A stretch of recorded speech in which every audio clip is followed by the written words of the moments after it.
ګرانو کتونکو، علم خان شیرپو ویلفیر فاونډیشن د خپل وس مطابق د دغه بې وسه بې څوکه خلکو سره مدد کوي. دا مورکې چې تاسو زما په څنګ کې وینئ د ډېرو ورځو نه راپسې کالونه کوي او بلکې دلته راغلې هم ده او معذوره ده، وینه خرې راباندې تېرېږي. نو ما ورته ویل نن راشه، چونکې نن ډېره مصروفه ورځ وه، خو دې ډېر انتظار مو وکړو. دغه یو لورکۍ ده او معذوره خاوند دی، د خاوند یم چې کوم دی نه هم معذوره دي. ژوند څنګه تېرېږي مورې؟ یاره بس دغه غریبۍ ژوند دې تېرېږي، بس کله خوړلې او کله نه، بس دغه نارې لږې راباندې تېرېږي. بیمار یم په خپله دغه شانتې، دا ډاکټر درک مې نه لګي، خاوند مې بیمار دی، بس دغه حال هم دی، بس کله وي او کله نه. دارو له خواړو تللی نه یم، دا تمه نهمه میاشت ده چې نه یم تللی، د بېوسۍ د لاسه چې پیسې نشته او نور بس دغه ژوند دې تېرېږي. که چا سره وړل خو خورو، که چا سره نه وړل دغه شان ناست یو، بس یو بل لاله رالېږي بس.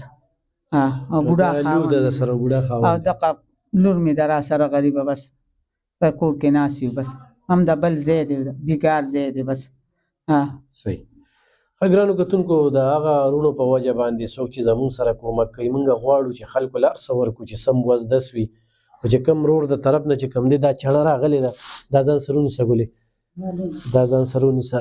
او دا چې کوم دی نو دا اوړه چې کوم دی نو یو بوجۍ ځان سره واله، او دا چاولې چې کوم دي مورې دا دي، او دا دوی ځان له چې کوم دی نو څه جرسي پکې وکتله، کپړې دي پکې، او دا اوړه چې کوم دي دا دولت خان حاجي صاحب دی، دا ځان سره کریم د لارې ونیسه.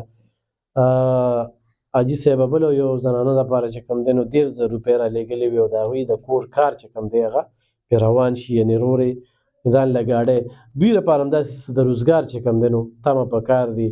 موبایل نمبر در سره شته؟ موبایل را سره نه وي که نه، نه ساتو موبایل، نه پوهېږو پرې، دغه تعلیم معلوم نشته، نه مې د لور شته نه زما شته، بس نه پوهېږو په لمبرو منبرو باندې. صحیح. جی. ګرانو کتونکو، ډېر خلک بیا دا وایي چې نمبر راله راکړه. ډېرو خلکو چې کوم دی دغې خلکو په وجه باندې موبایل یې بیا بند یې کړی، بیا تنګی یې، خو زه هم تنګ شمه چې یاره نمبر او نمبر، نو دا په پښتو کې دې مور دارې په خپله ووایي چې یاره موبایل را سره شته دی، نو خو دا ده چې ضرورتمند دي، نو خو تاسو څه کومک او مرسته دې سره وکړله، نو دا د سړېرو دي، دوی پسې زه سوال جواب کولی شم، او دوی پسې بلکې زه تللی شم، خپل تیل لګولی شم، خپل وخت صرف کولی شم، او هلته وله کور کې مغه ستاسو امانت ورکولی شم، او دلته هم چې کوم دی نو رابللی شم، دلته هم ورله ستاسو امانت ورکولی شم. یو بوډا پلار، یو بوډۍ مور، یوه دغه لورکۍ دا په کور کې ژوند کوي. ژوند یې ډېر د کړمو سره او د سختو سره مخ دي، ځکه د مجبورۍ نه دې ویډیو ته راغلي. یعنې ښه خانداني خلک دي، خو دا چا سره خو رډار نه لګېدلي، خلک خو خبره کوي که نه. جی. بس دغه د خشاک راکړه نشته، په پترۍ باندې پخلی کوو، زه وینم چې وینو په پترۍ پخلی کوو، روژه را روانه، چې څه وینو پخلی به وکړې، نو چې څه نه وي نو خشاک ضروري نه وي. دغه رغه که نه، نو بس چې هغه لږه ډېرې بس په هغې باندې په پترۍ باندې دغه وکړو، پخلی وکړو، نور د هېڅ د رقم نه لګي. خوشحاله یې که نه؟ بس په دې کې بس شکر وباسو د الله نه، دا لاله لږه ډېره راکوي بس.